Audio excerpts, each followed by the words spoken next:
కానీ ఈ క్యారెక్టర్స్ చేయడం, ఇంత డైవర్సిఫికేషన్, ఇంత వైవిధ్యం ఎలా చూపించగలగడం అనేది ఎలా సాధ్యం అంటారు సార్? ఒక కామెడీ విలన్, ఒక అది గట్టిగా సమానం చేస్తే గర్వం అనుకుంటారు. ఇప్పుడు నిన్న మొన్న మా ఇంటికి వచ్చారు కదా, చూశారు కదా, ఒక్క క్యారెక్టర్ నాకు ఒక రోజు ముందు పిలిచి చెప్పింది లేదండి. ఆ టైంకి వెళ్ళటం చెప్పాను అనుకుంటా, చెప్పలేదా ఇప్పుడు దీంట్లో? చెప్పాను ఇక్కడ, చెప్పండి. ఇక్కడ చెప్పానా అంట? చెప్పలేదండి. అదే ఆ టైంకి వెళ్ళటం, ఒక గంట అని పక్క కూర్చోబెట్టి డైరెక్టర్ గారు వెళ్ళాలనుకుంటున్నాను, క్యారెక్టర్ ఇదండి, సరదా మీరు కూడా ఏదైనా ఉంటే చూసి ఆలోచించి పెట్టండి, బాగుంటే పెట్టి పారేద్దాం అంటాం, ఏదో కుదిరితే పెట్టడం చేయటం అట్ట రాయటమే తప్ప నాకు ఒక రోజు ముందు పిలిచి క్యారెక్టర్ చెప్పడం ఇది నాకు ఇంతవరకు లేదండి. కానీ మరి ఆ పరకాయ ప్రవేశం, ఆవాహన, ఇవన్నీ ఎలా పాత్రను ఆవాహన చేసుకోవడం? అది చెప్పేది కాదండి, అందుకే అడగద్దంటున్నా నేను. ఎవరని చెప్పలేము దానికి, మ్యాజిక్ లాగా. ఇప్పుడు మీరు నా గురించి ముందు ఇంట్రడక్షన్ చెప్పాలి, అది నేను తర్వాత చేసుకుంటానండి, ముందు ఇది కానిస్తానన్నా అన్నారు మీరు. అవును, ఏం పర్లేదు 5 నిమిషాలు పడుతుంది, రాసుకోండి రాయండి అన్న. అవును, గౌరవ రాజు చెప్పారు. అవును, ఎలా వచ్చింది అది అంటే ఏం చెప్పగలరు కదా. కాబట్టి అంత న్యాచురల్గా వచ్చేస్తుంది మీకు. అది ఎక్స్ప్లెనేషన్ చెప్పేది కాదండి, బా అది మీరు నమ్మండి నమ్మకపోండి. నన్ను పిలిచి అడిగింది 4-5 వేషాలు ఉన్నాయి, ముందు చెప్పింది. అది దేనికంటే మేకప్కి, బట్టదల అవి చేయటానికి, విగ్గులు పెట్టుకోవడానికి. ఇప్పుడు జంజాల్ గారి సినిమా ఉంది, విగ్గు పెట్టడానికి ఒప్పుకోడు ఆయన, విగ్గు లేకుండా చేయాలి, ఆ బట్టతలతో చేయాలి. అందుకని ఆ పిలిచి మీకు ఇప్పుడు ఏం సినిమాలు ఉన్నాయి, ఇప్పుడు దీని తర్వాత ఇది చేస్తుండగా ఏ సినిమా ఉంది, దాంట్లో విగ్గు ఉందా లేదా ఆలోచించుకోవడానికి పిలిచేవారు, అంతే తప్ప ముందు ఇంకేం లేదండి. అదేనండి భగవద్దత్తం, ప్రాప్తం అంటుంటారు, గాడ్ గిఫ్ట్, ప్రాప్తం అంటారు దాన్ని. కోడిరామకృష్ణ గారు మన రాజు గారు ఉన్నారు, ఆయన ఎక్కడ చూసినా ప్రాప్తం అని అంటుంటాడు. ప్రాప్తం అనేది మామూలుది కాదండి. రామావతారంలో రాముల వారికి ఆంజనేయ స్వామి ఎంత గొప్పవాడో, కలియుగంలో మనకి భక్త రామదాస్ గారు అంత గొప్పవాడు. అవునండి, కరెక్ట్. ఎంత గొప్పవాడు, అసలు పంచభూతాలే రాముడు అన్నాడు. గాలి, నీరు, భూమి, ఆకాశం రామమయం, జగమంతా రామమయం. అంతే. రాముడికే నా రూపం ఏంటో నాకు తెలియదు అనే పరిస్థితికి వచ్చాడు. అంత భక్తుడు. గుడి కట్టించాలనుకున్నాడు, అప్పుల పాలు అయ్యాడు, జైలు పాలు అయ్యాడు, చివరికి తాగు కూడా సిద్ధపడ్డాడు, చస్తాడేమో అనుకున్నారు ఆ జైల్లో పడితే. దెబ్బలు పడుతుంటే అబ్బా అబ్బా అనలా, రామా రామా అన్నాడు. అంత గొప్ప భక్తుడు కదా. అవునండి. మరి ఆయన పరిస్థితి, ఆయన ప్రాప్తం ఏంటి? రాముడు వారు ఏం చేశాడు, అర్ధరాత్రి కూడా వచ్చి తానిసకు కనబడి తొర్రునట్టు నుంచి అటు వెళ్ళిపోయాడు. కింద చెల్లో ఉన్నాడు రామదాసు, వెళ్తూ కాపాలని ఏం రామదాసు బాగున్నాడు అనుకోలేదు కదా. మరి అంత భక్తుడు కదా ఆయన, పలకరించలేదే, ఆడి ప్రాప్తం అది. అప్పుడు ఊరుకోకుండా నాలాంటి భక్తుడు అడిగాడు, రాములు వారిని అడిగాడు, అయ్యా ఏమయ్యా ఇది అన్యాయం కదా, అంత గొప్ప భక్తుడే నీకు, వాడిని ఒక్క పలుపు ఒక్కసారి బాగున్నావా అంటే వాడు 10 సంవత్సరాలు ఆనందంగా బతికేవాడు. మీరు అంటే నేను వాడికి కనపట్టు ఏం చేయాలరా, నేను దేవుడు ఉన్నాడు ఉన్నాడు ఉన్నాడు ఉన్నాడు, ఇంకా నేను కనపడ ఏం చేయాలా? లేను అనే వాళ్ళకి కనిపించాలి. నేను అసలు నేను ఏ రూపంలో కనపడాలి? వాడేమో అంతా రామయ్య ఉంటుంది, నా రూపం ఏంటో నాకు తెలియదు. అందుకని నన్ను వాడు దేవుడు లేడు అంటున్నాడు, అందుకని వాడికి కనపడిపోయాను అన్నాడు అని అన్నాడు. అందులో రహస్యం ఒకటి ఉంది తెలుసా అన్నాడు. ఏమిటన్నాడు, నేను రాముల వారిలా కనపడి డైరెక్ట్గా వాడికి కనపడితే వాడు చూడలేడు, చచ్చిపోతాడు నా అవతారంలో చూస్తే. అందుకని రామోజీ లక్ష్మోజీ అని మారు వేషాలు వేసుకుని వెళ్ళాం అన్నాడు. వాడికి ప్రాప్తం అది. మరి వీడి సంగతి ఏమిటంటే, మీరు బాగానే ఉంది మీరు చెప్పింది, మరి వీడి నేను భక్తుడికి కనపడను రా, ఐక్యం చేసుకుంటా అన్నాడు. తనలో ఐక్యం చేసుకోవడం, అంతేగాని కనపడను వాడికి. అందుకే మనకి చిత్తూరు నాగయ్య గారి సినిమాల దగ్గర నుంచి మొన్న రామదాస్ దాకా, లేకపోతే మన అన్నమయ్య దాకా కూడా చూసుకుంటే చివరి క్యారెక్టర్లు చచ్చిపోవడం చూపిస్తారు, అలా వాలిపోవడం చూపిస్తారు. నువ్వు చచ్చాడనుకో బతుకున్నాడా లేదా నీకు తెలియదు. ఒక దీపం లాంటిది వెళ్ళి భగవంతుడు దీంట్లో కలుస్తుంది. కరెక్ట్, అది ఐక్యం చేసుకోవడం. అలా చూపిస్తారు మనకి. అలా అనుకోవాలి, తప్పదు. గ్రేట్ అండి. చెబితే ఇదే కోడి రామకృష్ణ గారు రాజు గారు ఉన్నాడే, బాబా ఏం చెప్పారని అంటుంటాడు. ప్రాప్తం ఉండాలండి. అలాంటి ప్రాప్తాలు నాకేవో చాలా ఉన్నాయి. లేదా నేను పాడటం ఏంటి, అది పాపులర్ అవ్వటం ఏంటి. అవునండి. ఇప్పుడు మీ ఇంటర్వ్యూ నేను తీసుకోవడం అన్నది నాకు ప్రాప్తం అండి. నా విషయంలో ప్రాప్తం అనండి మీకు ఏదో రాసి పెట్టింది ఎక్కడో. అంతే, కరెక్టే. నేను అంతా గొప్పవాడిని ఏం కాదు. రామదాస్ ఎక్కడ, మనం ఎక్కడ. ఇప్పుడు మీరు నటుడిగా ఎంతో బిజీగా ఉండి ఎక్కువ రిమ్యూనరేషన్ డిమాండ్ చేసే పొజిషన్లో కూడా ఇప్పుడు క్యారవాన్లో వాళ్ళదని చెప్పి చెప్తుంటారు. దానికి కారణం ఏంటి? ఇప్పటికీ వాడుతున్నాండి. ఎందుకు సార్? నాకెందుకు ఇష్టం ఉండదండి. మనకి ఎప్పుడు క్యారవాన్ అలవాటు లేదు. సరే తర్వాత వచ్చినాయి అనుకోండి, నాకెందుకో దాంట్లో ఉంటే ఇంటెన్సివ్ కేర్లో పెట్టినట్టు ఉంటుంది. ఐసీయూలో ఉన్నట్టు ఎవడో ఉండడు, మనం ఒక్కళ్ళం గుయ్యమంటూ ఉంటుంది, చల్లగా ఉంటుంది. ఏమో ఇరుగ్గా ఉంటాయి చేతులు. నాలంటి వాడి అంటే వెళ్ళి దాన్ని తగులుతాయి. దీనికి వెళ్ళాలంటే ఆ బాత్రూమ్ ఉంటుంది, అది మరీ చిన్నదిగా ఉంటుంది, కూర్చోడానికి కూడా చాలదు. ఎందుకో అనిపిస్తుంది, అసహ్యం అనిపిస్తుంది నాకు. ఓకే. ఇప్పుడు ఏంటంటే చెట్ల కింద శుభ్రంగా కూర్చొని మేకప్ వేసుకుని హాయిగా కూర్చునే వాళ్ళం. ఒక ఆడవాళ్ళకే పాపం బతిమేల ఆ ఊళ్ళో ఏదన్నా పెద్దవాళ్ళ ఇంటో కాస్త రూమ్ తీసుకుని ఇచ్చేవారు. అది పాపం డ్రెస్ చేంజ్ అయ్యి కష్టం కదా పాపం వాళ్ళకి. ఇప్పుడు సినిమా షూటింగ్ జరుగుతుందంటే దాదాపుగా 20-30 క్యారవాన్లు కూడా ఒక్కొక్కసారి. 10 మంది ఆర్టిస్టులు ఉంటే 12 క్యారవాన్లు ఉంటాయి. ఆర్టిస్టులు 10, డైరెక్టర్ ఒకటి, హీరో ప్రొడ్యూసర్ ఒకటి. అవును. అలాగే ఒక రోజున షూటింగ్కి వెళ్ళా. నేను ఇప్పటికి కూడా వాడినండి. ఓకే. నేను చెట్టు ఉంటే చక్క కూర్చొని కబుర్లు చెప్పుకుంటే అక్కడ చేసుకుంటాను. దీనికి ఏదైనా వెళ్ళాల్సి వస్తే దాన్ని వాడతాను తప్ప ఇప్పుడు అది తప్ప గతి లేదుగా, ఎక్కడికి వెళ్ళాము. అవును. లేకపోతే ఎవరి దగ్గర షూటింగ్ అంటే చక్క వరండాలో కూర్చొని కబుర్లు చెప్పుకుంటూ మేకప్ చేసుకుంటాం. ఓకే. నాకు ఎందుకు అలవాటు ఉంటుందండి. ఓ రోజు నా షూటింగ్కి వెళ్ళా. ఒకడొచ్చి పొట్టిగా ఉన్నాడు, ఒకడొచ్చి అరుస్తున్నాడు. ఏమిటి అరుస్తున్నాడు అంటే, క్యారవాన్లో ఒకే రూమ్ 2 ఆర్టిస్టులకు ఇచ్చారట. ఒక ఆర్టిస్ట్ ఉండాల్సిందంటే 2 కట్టిస్తారు, ప్రైవసీ ఉండక్కర్లేదా మాకు, అది ఇదని అరుస్తున్నాడు. ఏముంది, వాళ్ళు ఏదో ఇబ్బంది వచ్చి ఒక రూమ్ 2 ఇచ్చారు అనుకోవచ్చు. అరుస్తున్నాడు. ఎవరు కుర్రాడన్నా, జబర్దస్త్ ఆర్టిస్ట్ అండి అన్నాడు. నేను జబర్దస్త్గా యాక్ట్ చేస్తాడనుకున్నా.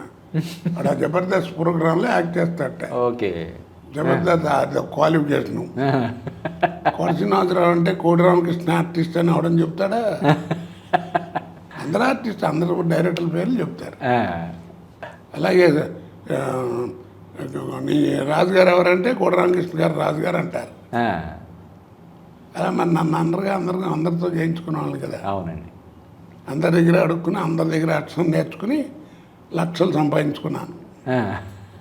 భగవంతుడు. అవునండి. సో కోడి రామకృష్ణ గారితో మీకున్న అనుబంధం గురించి చెప్పండి సార్. అనుబంధం ఏమిటండి, ఇందా చెప్పానే ప్రాప్తం. నాకు ప్రాప్తం ఉంది ఆయనతో పరిచయం కావాలని.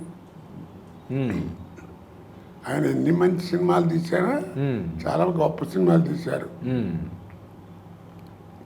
నా ఉద్దేశ ప్రకారం ఆయన తీసిన సినిమాలు అన్నింటిలోకి శత్రు అనే సినిమాకు వచ్చిన పేరు దేనికి రాలా. అవునండి. అవును. క్యారెక్టర్ ఆఫ్ డికేట్, 10 సంవత్సరాలు బతుకుంది నాకు దాంట్లో వేషం. కరెక్ట్ అండి, కరెక్ట్. శత్రువు అన్నాడంటే కోడి రామకృష్ణ జ్ఞాపకం రాడు. శత్రువు అంటే కోడి శ్రీనివాసరావు జ్ఞాపకం వస్తాడు. కరెక్ట్ అండి. ఈ ఫోన్ ఎవడు కనిపెట్టాడరా బాబో, అది ఏంటది ఆయన చేస్తుంటే ఎంతో ఆనందంగా ఉంటుంది ఆయన పర్సనాలిటీకి.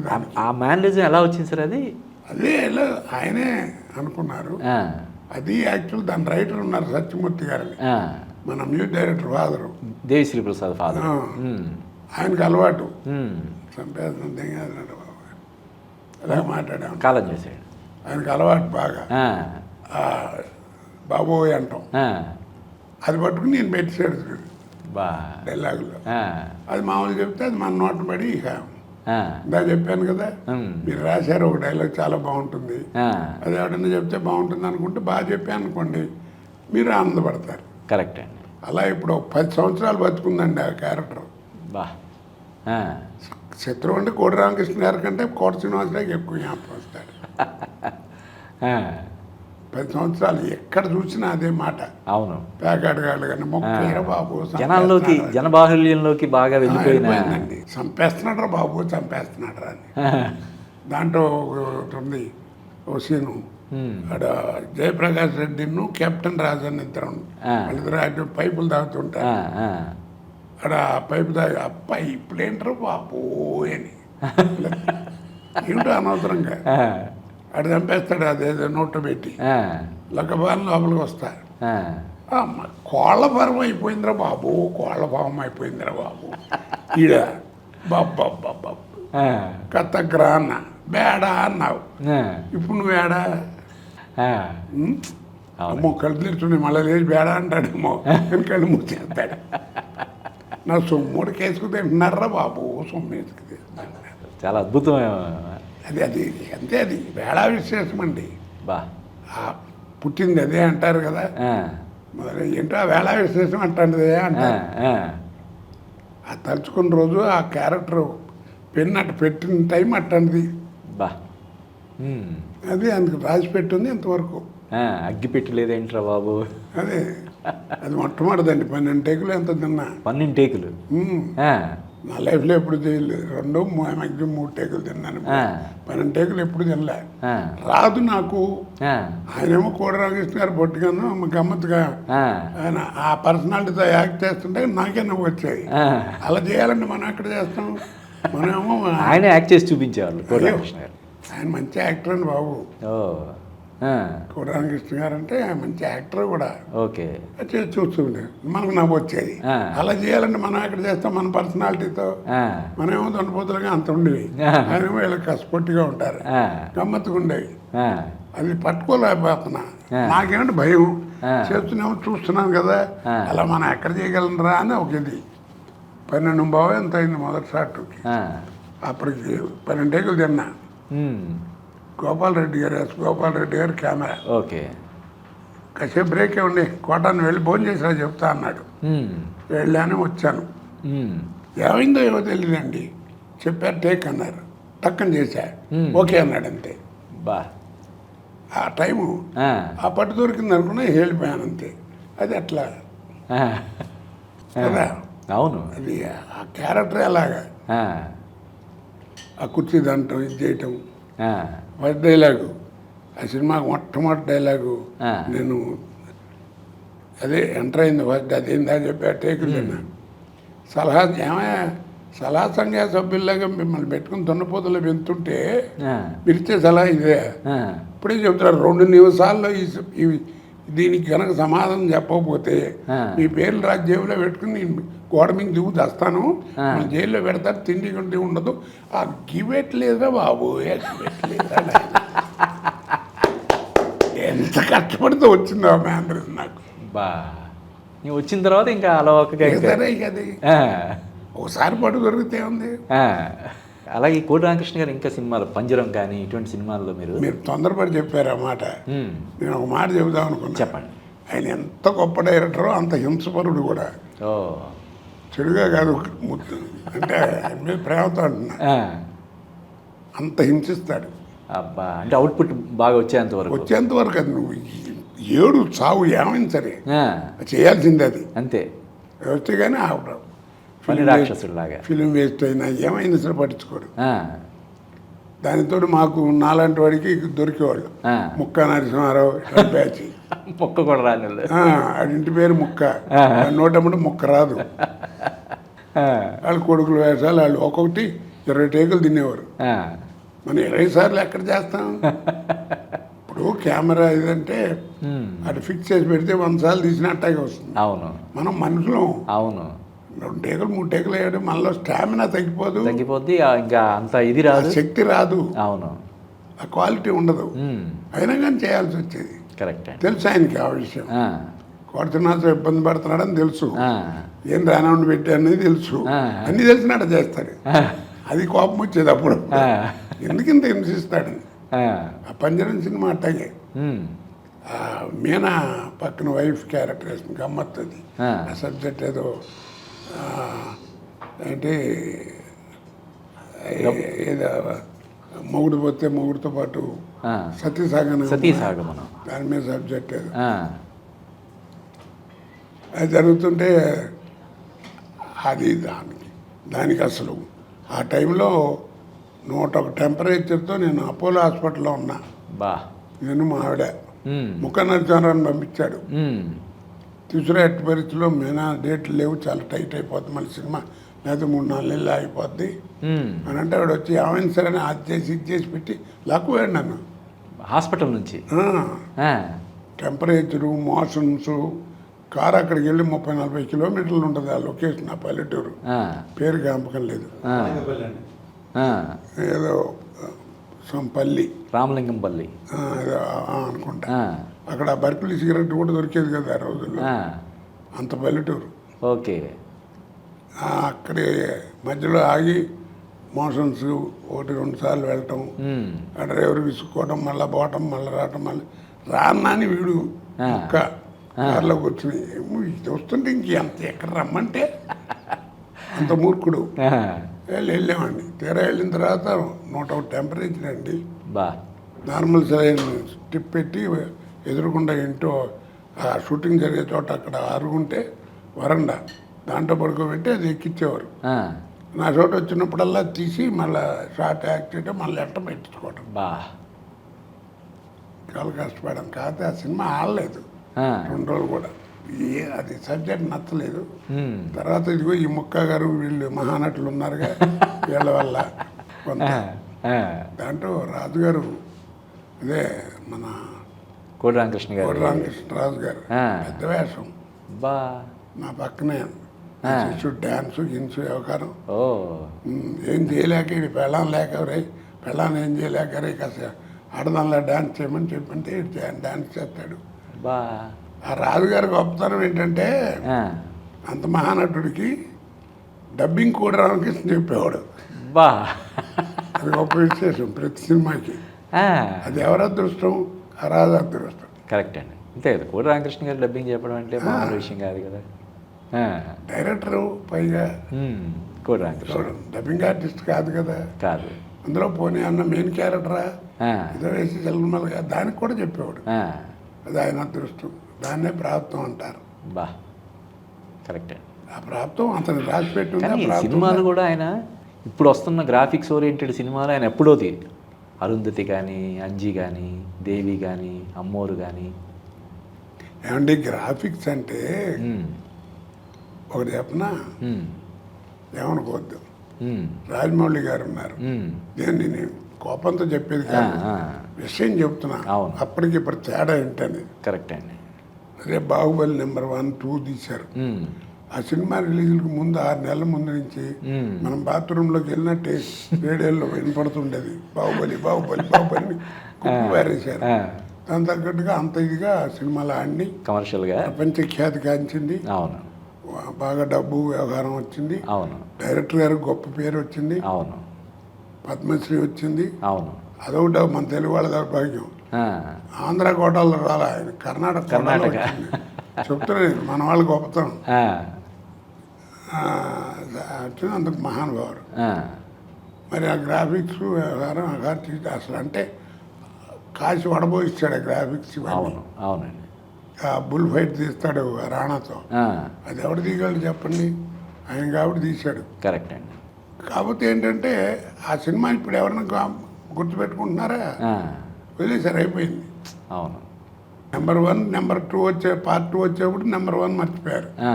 పార్ట్ 2 వచ్చేప్పుడు ఈ 2 మర్చిపోయారు అవును, కొంతకాలంకి. అవును.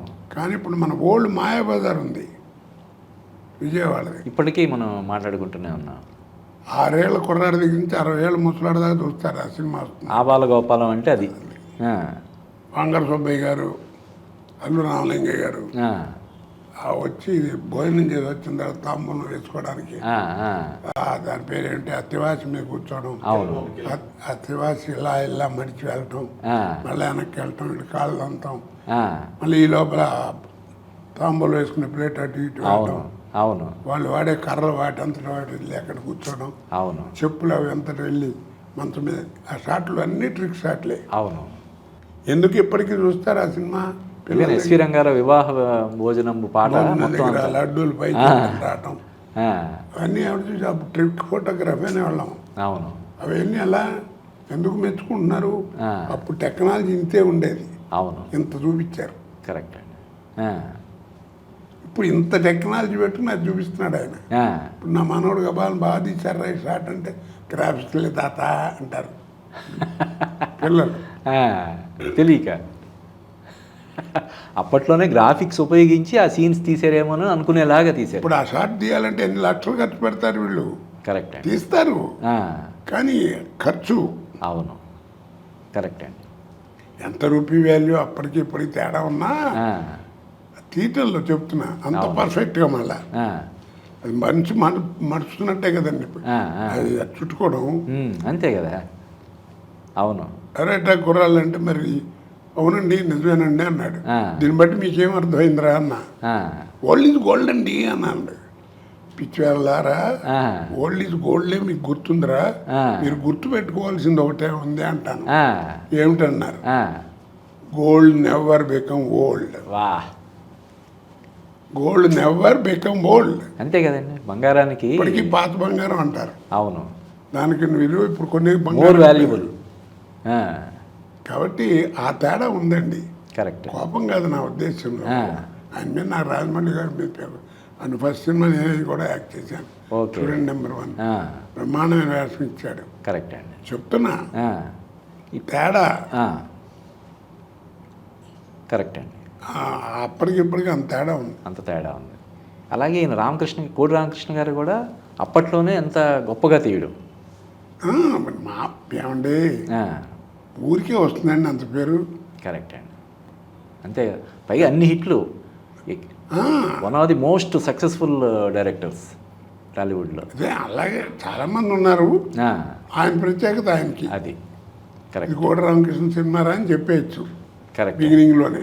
అవును 4 సార్లు చూస్తే తెలిసిపోద్ది. అవునండి. మ్యాక్సిమం 10 నిమిషాల సినిమా చూస్తే తెలిసిపోద్ది. ఆ, భానుమతి గారితో ఓ సినిమా చేయించాడు, సుహాసిని భానుమతి. మంగమ్మ గారి మనవాడు. అదే భానుమతి గారితో.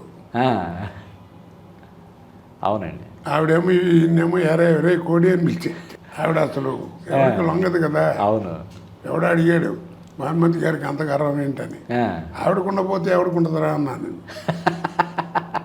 ఎందుకంటే ఆ, ఆవిడ రచయిత, యాక్టరు, సింగరు, మ్యూజిక్ డైరెక్టరు, ఆ, స్టూడియో ఓనరు, డైరెక్టర్ ప్లస్ అన్నిటికి మించి మహిళ. లేడీ. కరెక్ట్ అండి. మరి గర్వం ఉండగా ఇన్ని క్వాలిఫికేషన్ ఉన్న వాళ్ళకి ఏమండి. ఆ, గర్వం అనేది కూడా ఒక భూషణం లాగా ఆవిడకి. మరి ఆ, అభిమానం. అవును కరెక్ట్ అండి. ఆవిడకి బాగా డైరెక్ట్ మాట్లాడేస్తుందండి. ఆ, భయం అనేది లేదు. గుట్టు గిట్టు ఏం లేదు, డైరెక్ట్ అనేటివి ఆ, అంతలుచుకుంటే. ఆ, మొట్టమొదట ఆవిడని చూసినప్పుడు నాకు కళ్ళు తిరిగిపోయినాయి. మండలాధీశుడు సినిమాని పట్టుకుని ఆ, ఏదో ఒప్పించారు. ఆ, అప్పుడు ఏంటంటే బ్యాంక్ వాళ్ళేమో వస్తావా పోతావా అని అడుగుతున్నాడు. ఆ, వీళ్ళేమో ఇది చేయమని కూడా కృష్ణ గారు వీళ్ళు ఆ, ఓ చంపేసేవారు. ఓకే. అప్పటికే సినిమా మొదలైంది, 10 రోజుల నుంచి షూటింగ్ జరుగుతోంది. ఓకే. నువ్వు క్యారెక్టర్ వేయాలి, ఉమ్, నువ్వు వేయాలి, నీకు ఎంత పేరు వస్తే అది వస్తుంది, ఇది వస్తుంది. ఓ ఎక్కేసి చేశారు. నాకు ఓ నిర్ణయం వచ్చింది. ఉమ్, అటు బ్యాంక్ వాళ్ళు రమ్మంటున్నారు, ఇటు ఈయన వెళ్ళమంటున్నారు. ఆ, చూద్దాం సక్సెస్ ఏమో ఓకే, ఇటు కంటిన్యూ, లేదంటే బ్యాంకు పోదాం ఆయనకి ఓకే. అని నిర్ణయంతో సరే అని చేసింది. అని ఒక గట్టి పట్టుదల మొండితనంతో అన్నాను. ఆ, సాహసం. ఆ సినిమా చేయడం అనేది ఒక సాహసం లాగా.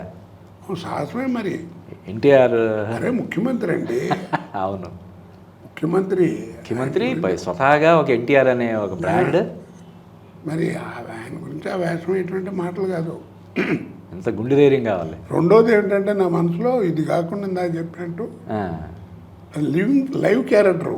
అది మహాత్మా గాంధీ వేషం వేసాను అనుకోండి, ఎంత పేరు ఏమవుతుంది? అవును. 2 రోజులు చేస్తాడు, బాగా చేశాడని చేయలేదు అని అనుకుంటారు. అవును. అవును. ఇది బతుకున్నోడు వేషం. ఆ, ఎదురకుండా కనపడుతున్నాడు. రాత్రి సినిమా చూస్తే పొద్దున్న రామారావు కనపడతాడు. బాగా చెప్పేది చెప్పేది కొడతారు నన్ను. అవును. ఆ పెర్ఫార్మెన్స్ చూసి ఆవిడేమో ఫస్ట్ డే భానుమతి గారు యాక్ట్ చేసేట్టు తక్కువ తీసుకెళ్లారు. ఒక్కరోజు ఖాళీ లేదు, రోజు 5 తర్వాతే ఆవిడ తిట్టుకుంటూ ఉండేది, ఏమిట్రా రాత్రి చంపుతున్నావు అంటుండేది డైరెక్టర్ని. ఓకే.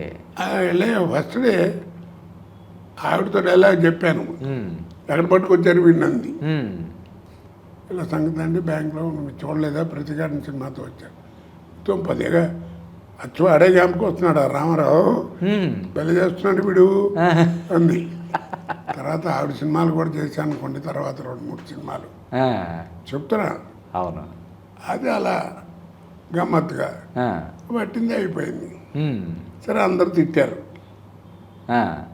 ఒక 6 నెలలు 7 నెలలు అసలు రామారావుతో సినిమాలు తీసే ప్రొడ్యూసర్లు కానీ డైరెక్టర్లు కానీ ఎవరు నా వంక నేను వస్తున్నా అంటే అటు తిప్పేవాడు. మొహం ఎవరు మాట్లాడేవారు కాదు, అంత ఇదిగా ఉండేది. సరే బాలకృష్ణ సరే ఆయన ఏంటంటే ఒక రోజు అనుకోకుండా రాజమండ్రిలో అప్సరా హోటల్లో కలిసాం. అనుకోకుండా ఆయన ఏదో షూటింగ్కి వచ్చారు, నేను జంజాల గారు సున్నాకి వెళ్ళాను. బాలకృష్ణ గారు ఆయన ఏదో వేరే సినిమాకి వచ్చారు. అనుకోకుండా లిఫ్ట్ దగ్గర కలిసాం. ఆ లిఫ్ట్ వచ్చేదాకా నొక్కి నుంచున్నాను, ఈయన వచ్చాడు ఈ లోపల. వెనకాల నుంచి బ్రదర్స్ తప్పుకోమని సైకిల్ చేస్తున్నారు. ఏంటనుకుంటే బాలకృష్ణ. సరే వచ్చిన తర్వాత మనం ఏం చేస్తాం, నమస్కారం బాబు అన్న. ఆయన పక్క తిప్పు అని ఉమ్మేశాడు. కోపం రావడం తప్పులేదు, ముఖ్యమంత్రి కొడుకు, అవును, పైగానేమో కొంచెం మంచి ఫామ్లో ఉన్న హీరో. అవును, గాడి రాకపోతే కోపం నాకు ఎక్కడుంది, ఆయన వచ్చింది. ఎదులో కానీ లేని లైట్గా నేను తీసుకున్నాను, అయిపోయింది. మాట్లాడేవాడు కాదు, చాలా కాలం వేషాలు ఇవ్వలా. తర్వాత త్రివిక్రమరావు అని ప్రొడ్యూసర్ పోయారు, ఆయన ఏదో కలిపి ఉరకండి మీకేం ఆయన పిచ్చి కానీ సినిమాలకి దానికి సంబంధం ఏంటి, మీరు చేశారు కానీ చేయించారే కానీ మీరు చేయలేదు కదా, క్యాకులేసి ఏదో కలిపి చేశారు. తర్వాత అయిపోయిందని చెప్తున్నా. ఆ సినిమాలు చేసిన ఎక్కడ వచ్చింది ఈ టాపిక్, అదే మండలాధీశుడు. దాని గురించి రావడానికి కారణం ఏంటని సాహసం. అది ఆ సినిమా చేయడం అనేది ఒక పెద్ద సాహసం. సాహసం ఏముందండి, ఇదే చెప్పే కారణాలు. తర్వాత ఒక రోజున ఇప్పుడు గోల్కొండ ఎక్స్ప్రెస్ అని ఉండేది, ఇప్పుడు కూడా ఉందనుకుంటా. ఇట్ని బెజవాడను హైదరాబాద్కు ఉండేది. హైదరాబాద్ కూడా వచ్చేదేమో తెలియదు. ఓకే. అది వెళ్ళే టైము బెజవాడ వెళ్ళంగానే అటు నుంచి వచ్చేది బయలుదేరేది. ఒకసారి రామారావు బెజవాడ విశ్వబ్రాహ్మణ కళ్యాణ మండపం ఏదో ఓపెన్ చేయడానికి వచ్చారు. వచ్చినప్పుడు పూర్ణకుంభంతో ఆయన ఆహ్వానించారు. అది వెండిది, అది పట్టుకుని వచ్చాడని ఆయన అది కూడా వదిలిపెట్టలేదని ఆ రోజుల్లో పేపర్లు ఇట్లా కూడా వ్యంగ్యంగా రాశారు కూడా. ఓకే. అప్పుడు ఖమ్మంలో పిఎల్ నారాయణ డైరెక్ట్ చేస్తున్న ఊరేగింపు అని ఒక సినిమా, సినిమా చేస్తున్నా. పిఎల్ పిలిచి, రే కోట నువ్వు చాలా బిజీగా ఉన్నావు నాకు తెలుసు, ఒక్కరోజు వేస్ట్ చేస్తున్నాను రా, ఏమనుకోకు, రేపు నీకు షూటింగ్ లేదు అన్నాడు. సర్లే పోలేరా, ఏం చేస్తాను, నువ్వు బెజవాడ వెళ్ళి వస్తాను, బెజవాడలో మా పెద్దమ్మాయి కాపురం ఇప్పుడు కొత్తగా అప్పుడు ఉన్నారు, చూసి వస్తానంటే మంచి పని, చూసిరా అమ్మాయిని చూసిరా అన్నాడు. నేను ఆ గోల్కొండ వెళ్ళా. బెజవాడలో చూసేప్పటికి అన్ని పచ్చదండాలు వ్యవహారం, స్టేషన్ నిండా పచ్చ జెండాలు వ్యవహారం. ఏదో తెలుగుదేశం గొడవగా ఉంది అనుకుంటూ నెమ్మది నక్కుంటూ పక్క నుంచి కామ్గా వెళ్ళా. రామారావు అవతల ప్లాట్ఫామ్ మీద అటు వెళ్తున్నాడు, ఎవడో చూశాడు నన్ను, కోటగాడు వచ్చాడు అన్నారు. కోటగాడు అంతేగా మరి. ఆ కోపం మీద ఏమంటారు మరి, ఆ కోపం మీద ఏమంటారంటే అందరూ ఎవరు కోటగాడు వచ్చాడు అన్నారు. కోటగాడు వచ్చాడు కూడా పాకింది కూడా పట్టుకున్నారు, పట్టుకుని కొట్టడం, పట్టపడ 4 దెబ్బలు వేశారు, కొట్టడం, కింద పడ్డాను. అది చెప్పకూడదు కానీ ఒకడైతే ఇక్కడ కూర్చుని చిప్పు తీసి కానీ లాంటి కొడకరా కానీ అని కులం పేరుతో తిట్టి నా బేభత్సం చేశారు. నాకేం చచ్చిపోతానని భయం వేసింది. లక్కీగా ఏం పరిగెత్తును పారిపోయా బయటికి. వెళ్ళి బయట ఒక రిక్షా ఉంటాయి కదా, ఒక రిక్షా మీద ఉంచున్నా. దాంట్లో వాళ్ళకి అందల కింద నుంచి తిట్టుకుంటూ ఏదో వాళ్ళ కోపం అట్టండిది, వాళ్ళ అభిమానం అట్టండిది రావరారు. వాళ్ళేంటి దేశం అంతా ఆయన మీదే కదా, అవును, ఆయన లాంటి వాడు లేడు కదా. అవును, అందుకే ఆయన 100 డేస్ ఫంక్షను 100 ఇయర్స్ శత ఫంక్షన్ జయంతి చేశారు. ఎన్టీఆర్ శత జయంతి. ఆ రోజు ఏదో నాకు ఆయన ఇది కూడా నాకు అవార్డు ఏదో ఇచ్చే ఇప్పుడు అన్నాను. రామారావు గురించి చెప్పాలంటే ఏం లేదండి, అలాంటి నటుడు లేడు, ఇంకా రాడు. మళ్ళీ రామారావు కావాలంటే ఆయనే మళ్ళా కొట్టాలి. బా, అంతకంటే ఇంక లేదు ఆయన గురించి చెప్పదలుచుకుంటే. అందరూ మెచ్చుకున్నారు. వాళ్ళ ఫ్యామిలీ ఎంత ఉన్నారో వాళ్ళ అలాంటి వాడు. సరే పరిగెత్తి బయటికి వెళ్తే అయిపోయింది. ఇంతలో పోలీసు వాళ్ళు వచ్చి ఏదో మొత్తాన్ని సర్ది పంపించారు. నా కర్మకాలి ఆ శ్రీనివాసరెడ్డి గారు అని ఒక ఆయన ఉండేవాడు, నల్లపురెడ్డి శ్రీనివాస్. ఆయన మీటింగు పెద్దవాళ్ళు ఆ రోజు. ఆయన కొత్తగా అప్పుడు లక్ష్మీభారతి పార్టీలో చేరాడు. ఓహో, తెలుగుదేశం వదిలిపెట్టి. ఓకే. ఆ మీటింగ్కి వచ్చాననుకున్నారు. నేను ఓకే అనుకుని ఓ కోపం, కాదురా బాబు మా అమ్మాయి ఇంటికి వచ్చాను, మొత్తానికి వెళ్ళి పారిపోయేటైతే చేసి వచ్చాను. అలాంటి ఇబ్బందులు పడ్డాను. బా, కాకపోతే ఏంటంటే నా అదృష్టం, నాకు సినిమాలు అరే ఈ సినిమా వల్ల పోయినాయి అనే బాధ లేదు. ఎందుకంటే కృష్ణ గారు మంచి ఫామ్లో ఉండేవాడు. అప్పుడు నెలకో సినిమా రిలీజ్ అయిపోతుండేది. అందుకని ఆయన సినిమాలు అన్నింటిలోనూ వేషం ఇచ్చేవాడు. ఓకే. కాబట్టి మనకి వేషాలు లేవనే భయం లేదు, అసలు ఆ థాట్ లేదు. ఆ తర్వాత సర్దుకుని నెమ్మదిగా చేశారు. ఓ రోజు రామారావుకి ఎదురయ్యాను, అంటే ఎయిర్పోర్ట్లో. ఆయన చీఫ్ మినిస్టర్ అయిన తర్వాత బ్రహ్మర్షి విశ్వామిత్ర సినిమా తీశాడు. హిందీ యాక్ట్రెస్ మేనకని పెట్టి దాని డబ్బింగ్ చెప్పడానికి మెడ్రాస్ వచ్చారు. ఓకే. తిరిగి వెళ్తున్నాడు. ఆయన వంది మగతలందరూ ఒక 50-60 మంది ఆయనతో పాటు ఎయిర్పోర్ట్ లోపలికి వచ్చేసారు. ఆ రోజు మెడ్రాస్లో ప్రొడ్యూసర్ కౌన్సిల్ మీటింగ్ ఎలాంటిది జరిగింది. దాంతో హైదరాబాద్ నుంచి ప్రొడ్యూసర్లు అందరూ రామానాయుడు గారు, నారాయణరావు వీళ్ళందరూ ఉన్నారు వరుసలో. అఖిలో నేను నుంచున్నా. ఓకే. విజయ్ చంద్రన్ ఆర్టిస్ట్, అతను ప్రొడ్యూసరేగా, ఆయన నుంచున్నాడు. ఆయన వెనకాల నేను నుంచున్నా. ఇంట్లో రామారావు వస్తున్నారు, నాగరావు వస్తున్నారు అని నన్ను కొంతమంది ఈ పేర్లు చెప్పకూడదు, పక్కలు అంటున్నారు. నేను యాక్ట్ చేస్తున్నప్పుడు చూసి శబాష్ అన్న వాళ్ళే వాళ్ళంతా. ఆయన వస్తున్నాడు అన్నాడు, చూశాను. బ్యాగ్ అక్కడ పెట్టి విజయచంద్ర అది చూస్తాను ఇది అన్న. నేను ఏదో వంటలు దానికి వెళ్తున్నాను అనుకున్నాడు అనుకుంటా. అలాగే అన్నాడు. అయిపోయి నేను వెళ్ళి డైరెక్ట్గా రామారావు దగ్గరికి వెళ్ళి నమస్కారం అండి అన్నాను. అనగానే ఇలా చూసి అన్నాడు. తర్వాత గుర్తుపెట్టినట్టున్నాడు. గుర్తుపెట్టాం బ్రదర్, ఆర్టిస్ట్ అని విన్నాను, మంచి ఆర్టిస్ట్ అని. Keep good health. ఆరోగ్యం చూసావా, అదే నాకు అదృష్టం. ఇలా ఉన్నాం. ఆయన keep good health, you're good artist విన్నాను, గాడ్ బ్లెస్ యూ అని భుజం మీద తట్టాడు. తప్పని కాళ్ళకు దండం పెట్టి వచ్చేసాను. కాళ్ళ దండం పెట్టేసి వచ్చేసాను. కామ అందరూ అన్నారు, ఏయ్ వెళ్ళేవంటే సాచి ఒకటి పీతే చచ్చి ఉడుకుండేవాడు. అదే బెటర్ అయ్యా, మీలాంటి దిక్కుమాల వాళ్ళతో రోజు తిట్లు తినేవాళ్ళు సాచి ఒకటి పీకాడు అనుకోండి, అకౌంట్ క్లోజ్ అయిపోతుంది కదా. వేసాడు అన్న వార్త కాదు, అప్పుడే ఆ వార్త వచ్చింది, రామారావుకి కొడుచునాథన్ కొట్టాడు అని. ఆయన ఎంత మంచివాడో, లేకపోతే అప్రిషియేట్ చేస్తాడు, ఇంకోటి సాచి పీకేవాడు అని వాళ్ళు అనుకున్నట్టు. కరెక్ట్. మంచివాడు, అంత మంచి గుణం ఉంటుంది వ్యక్తి అండి, ఉరికేదేం కాదు. అంతే కదా. కారణం ఏంటంటే ఆయనే చరిత్ర క్రియేట్ చేసుకుంటే ఆయన చరిత్రే ఆయన రబ్బర్తో చెరిపేసుకున్నాడు. ఎందుకంటే మరి దీంట్లో టీవీలో చెప్పచ్చో చెప్పకూడదు, నాకు ఆయన అంటే ఎంత ప్రాణమో అంత కోపం కూడా. ఎందుకంటే బసవతారకం గారు మహాన్వయ ఇల్లాలు, అవును, 12 మందికి జన్మనిచ్చిందండి, 11 మందికో. అవునండి. 12 అంటారు, కొంతమంది 11 అంటారు, ఎలా అంటారు. మొత్తానికి 11 మంది ఖాయం. జన్మించినటువంటి తల్లి మహా ఇల్లాలు, సంకలో ఒకడు, కడుపులో ఒకడు, ఒళ్ళో ఒకడు పెట్టుకుని జీవితం ఇచ్చింది రామారావుకి. అలాంటి మహా ఇల్లాలి అంత గొప్పదే. నువ్వు ఎన్ని ఆసుపత్రులు కట్టిస్తే మాత్రం పేరు తగ్గుతుందా? ఆవిడేదో ఆవిడకి రావాల్సింది ఏదో వచ్చింది వేదే, ఆవిడ దీని ప్రకారం పోవాల్సిన ప్రకారం ఎవడైనా పోవాల్సిగా వెళ్ళిపోయింది అనుకో, ఏదో హాస్పిటల్ కట్టితే వస్తుందా? నా కోపం ఏంటంటే అంత మహా ఇల్లాలని అక్కడ పెట్టుకుని అన్నేళ్ళు కాపురం చేసి అంత ఏజ్లో ఇంకో మహిళ మెడలో తాళి కట్టడానికి నీకు అసలు మనసు ఎట్ట వచ్చింది? నా భావన అదేలేండి. అందరికి నచ్చచ్చు, నచ్చకపోవచ్చు. కరెక్ట్ అండి. అదే ఆయన జీవితంలో ఒక మచ్చ. మచ్చలాగా అవునండి. బురదలో కాలు పెట్టాడు, అయిపోయింది చరిత్ర.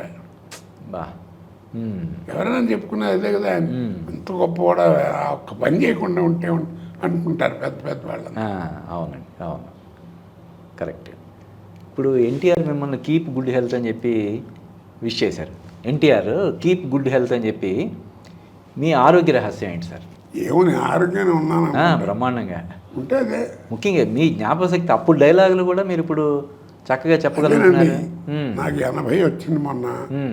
ఇప్పటికి కూడా మరి ఏదో ఆ వయసుకు తగ్గట్టు ఏదో నాకు మోకాళ్ళు నొప్పులు లేవు, పిక్కలు. కాసేపు కూర్చున్నా కాసేపు నుంచున్నా పడేస్తాయి. అందుకని లేచేప్పుడు కూర్చునేప్పుడు కాస్త ఇబ్బంది పడతాను. లేవగానే గవాలను అడుగులు వేయటానికి. అందుకని రాజుని పక్కన పెట్టుకుని వస్తా. ఓకే. అలాంటివి మామూలుగా ఉంటే నాకు బీపీ లేదు. అంతేగాని నాకేం ఆరోగ్యం, కొద్దిగా షుగర్ ఉంది, ఇది బాగా కంట్రోల్, ఫుల్ కంట్రోల్. ఓకే. పొద్దున్నే చూస్తే 75, 76 అట్లా ఉంటుంది. ఇంకా షుగర్ ఉన్నట్టే ఉంది. ఏదో డాక్టర్ దానికి ట్యాబ్లెట్లు ఇస్తాడు, ఇచ్చారు ఏదో ఇంజక్షన్. నాకు అసలు ట్యాబ్లెట్ తెలియదండి. మొదటి నుంచి ఇన్సులిన్, ఫస్ట్ బిగినింగే ఇన్సులిన్. చిన్నది కొద్ది చేసేవాడు కొంచెం. ఇప్పుడు పొద్దున పూట ఒక 10, సాయంకాలం ఒక 10 చేసుకుంటాను ఇన్సులిన్. అంటే ఆ డాక్టర్ గారు నాకు బాగా క్లోజ్ అండి, కేవీఆర్ ప్రసాద్ అని, సీతావల్మండ్లో పోయారు ఈ మధ్యనే. అయ్యో. వాళ్ళ అబ్బాయి కూడా అపోలోలో డాక్టరు. ఆయన మా ఊరే. బలరామయ్య గారు అని వాళ్ళ నాన్నగారు, కోయిలమూడి బలరామయ్య గారు. పిల్లలు లేకపోతే ఈయన పెంచుకున్నాడు. సరే ఈయన డాక్టర్ ఏది చేశారు. ఆయన దగ్గరికి ఫస్ట్ వెళ్ళా. అది కూడా ఏంటంటే ఉష్ గప్చుప్ అని ఒక సినిమా వచ్చింది తెలుసా, జంజాల గారు. అది రాజమండ్రిలో తీశారు. రోజు ఆయన నేను కూడా పొద్దున్న నడికి వెళ్ళి బ్రిడ్జ్ మించి వెళ్ళి నడుచుకుంటూ వచ్చేవాళ్ళం. బాగానే ఉంది. ఓకే. ఓ రోజు పొద్దున్నే లేవాలంటే కాళ్ళు పట్టేసి లేవనివ్వట్లా. సరే అని ఫోన్ చేసి, అప్పుడు మామూలు ఫోన్లేగా, అక్కడ లొకేషన్ ఫోన్ నెంబర్ తెలుసు. ఆ కో డైరెక్టర్కి చెప్పాను, శాస్త్రి అని ఉన్నాడు అప్పుడు కో డైరెక్టర్, ఈవి సత్యనారాయణ గారు. వాళ్ళు కొంచెం ఒంట్లో ఏదో అనిపిస్తుంది, 1 గంట 10ంటికి వస్తానని చెప్పు అన్నాను. ఆయన మళ్ళీ ఫోన్ చేసి, ఏం పర్లేదులేండి మేనేజ్ చేసుకుంటాను రండి అన్నాడు. మళ్ళీ 10ంటికి, ఇప్పుడు అక్కర్లేదు 1 గంటకి రమ్మన్నారు, అక్కడ దాకా పని ఉందట, ఏదో సీన్ అవ్వలేదు. సరే 1 గంటకి వెళ్ళా. వెళ్ళంగానే ఏం కోటగారు ఎప్పుడు లేనిది ఏంటి లేవలే, ఏదో బతకటి రాదు, మందు ఎక్కువైందా అని అన్నాడు. అలాంటిది ఏం లేదండి, ఏమిటో పొద్దున్నే కాళ్ళు ఏమి పట్టేసినాయి, పిక్కలు విండి లేవలేకపోతున్నా అన్న, షుగర్ తగులుకుందేమో అన్నాడు. ఉడుకోండి అన్న. అక్కడే ఆయన బావమరిది ఉండేవాడు బలరామయ్య గారని, ఆయన ఉన్నాడు, ఇప్పుడు లేరు ఆయన. ఆయన సాయంకాలం డాక్టర్ దగ్గర తీసుకెళ్ళంటే తీసుకెళ్ళాడు. అప్పుడేముంది, టెస్ట్ ట్యూబ్లు అయ్యని బట్టి కింద గాజు స్పిరిట్ గాజు పెట్టి వెలిగించి చూసేవారు. ఇప్పుడులాగా మిషన్లో అవును. చూసి షుగర్ ఉందండి మీకు వచ్చింది అన్నాడు. ఏం చేయాలి సార్ అన్న. ఏమి లేదు, అదేం 1 రోజు 2 రోజులు పోయేది కాదు. ఇప్పుడు ఎన్ని రోజులు ఉంటున్నారంటే ఇంకో 2 రోజులు ఉంటున్నారు. చక్కగా 2 రోజులు ఏం మందులు కింద లేవు. తర్వాత హైదరాబాద్ వెళ్ళి స్పెషలిస్ట్ చూపించండి, ఆయన మాడుకున్నా అప్పుడు బాగుంటుంది అన్నాడు. సరే వచ్చి ఇక్కడ ఈయన తెలిసిన డాక్టర్ కదా, ముందుకు సంప్రదిద్దామని ఈయన దగ్గరికి వెళ్ళా. ఈయన అన్నాడు, మీరు ఆర్టిస్ట్ అండి, ట్యాబ్లెట్లు వాడితే బాడీ పాడైపోద్ది, ఓకే, మంచి సిక్కిపోతారు, ఏదన్నా నా బాడీ ఉండాలి కదా మీరు అని. చక్కగా నా మాటని ఇన్సులిన్కి వెళ్ళండి అని సజెస్ట్ చేశాడు. అప్పుడే సీసాల్లో ఉండి సపరేట్గా ఇంజక్షన్ ఉండేది, ఇంజక్షన్లో పొడుచుకుని చేసుకోవడం ఉండేది. ఇప్పుడు పెన్సిలేగా డీజిల్ అటక్కునట్టు పొడుచుకుని జేబులో పెట్టుకోవడం. అవును, ఎవరు తెలియదు కూడా తెలియదు. అప్పటి నుంచి ఇదే. ఓకే. ఆమె సుమారుగా 30 సంవత్సరాలు, 38 సంవత్సరాలు. అంటే ఇన్నాళ్ళు మన కరోనా వచ్చేదాకా రోజుకి 20 గంటలు పని చేసామనండి. ఆ పనిలో ఏంటంటే ఎక్సర్సైజ్ ఉంది, నాకు తెలియలే అసలు. షుగర్ అసలు దాన్ని బాధ పెట్టడం లేదు, ఉరికేదో చేసుకోవడం వెళ్ళటం చేయడం వచ్చేయడం అసలు దాని గురించి లేదు. ఇప్పుడు కొంచెం జాగ్రత్త పడాలి, పెద్ద వయసు వచ్చింది, షుగర్ అది జాగ్రత్త, ఎందుకంటే ఖాళీగా ఉన్నాం కదా, అది భయం. అంతవరకు లేదు. అంటే మీరు దాదాపుగా ఒక 35-40 సంవత్సరాల పాటు రోజుకి 2 షిఫ్ట్లు 3 షిఫ్ట్లు చేసి, అంటే అసలు విశ్రాంతి అనేది తెలియకుండా గడిపారు. ఇప్పుడు ఇలా చెప్పానే ఆ, ఒక మనిషికి ఆర్టిస్ట్కే కాదండి ఒక టైం ఇస్తాడు భగవంతుడు. ఉమ్, వాడికి ఒక టైం వస్తుంది. ఉమ్, ఆ టైంలో జాగ్రత్తగా ఉండాలి. అది అప్పుడు కనుక మనం ఆ టైంని మిస్యూజ్ చేసుకున్నాం అనుకోండి, ఆ. అయిపోతుంది. ఏ కెరీర్ ఉండదు, కరెక్ట్. ఏ పిలిచినా రాదు. ఆ, అందుకనే ఆ జూనియర్ వేణు మాధవ్ ఒక రోజున మీరు రోజు 3 షిఫ్ట్లు 4 షిఫ్ట్లు చేస్తారట. ఆ, ఎట్ట చేసేవారు బాబాయ్, ఇప్పుడు దాకా కొట్టుకు వస్తే ఇంకోటి రమ్మంటున్నాడు ఆ. అని విసుక్కుంటున్నాడు. ఎందుకు అట్లా విసుక్కోకన్నా ఏంటన్నాడు. ఆ, పిచ్చి కదా, ఆ, ఆర్టిస్ట్గా టైం వస్తే టైం ఉండదురా అన్నాను. బా టైం వస్తే టైం ఉండదు. అది ఆ టైం రావడం అనేది ఎంత అదృష్టం. ఆ టైం వచ్చినప్పుడు అది నిలబెట్టుకోవాలి. నిలబెట్టుకోవాలి. అందుకని జాగ్రత్త, అటు విసుకోకు, వెళ్ళి పని చేసిరా. ఆ, పని చేస్తున్నాను అనుకోకు, నా వృత్తిని చేసుకుంటున్నా అనుకో, కరెక్ట్. అదే సరిపోద్ది. ఆ, మీరు ఇంకా రోజు 3 షిఫ్ట్ 3 స్టేట్లలో పని చేశానంటే 3 స్టేట్లు ఒకేసారి, పొద్దున ఒకే రోజు, ఒకే రోజు. అలా 9 రోజులు కంటిన్యూగా పనిచేసే ఒకసారి. బా పొద్దున హైదరాబాద్, సాయంకాలం మెడ్రాసు, మధ్యాహ్నం రాత్రి బెంగళూరు, మళ్ళీ రాత్రి 2 దాకా అక్కడ పనిచేసి 5ంటికి మార్నింగ్ ఫ్లైట్ ఉండే ఆ, హైదరాబాద్కి.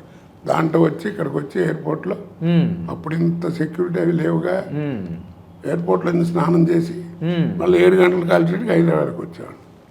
బా అదే టైం వస్తే టైం ఉండదు, ఆ, ఆ టైంలో జాగ్రత్తగా ఉండాలి. ఆ, అలా ఉన్నాం కాబట్టి ఇన్నాళ్ళు బతికాము. కరెక్ట్ అండి.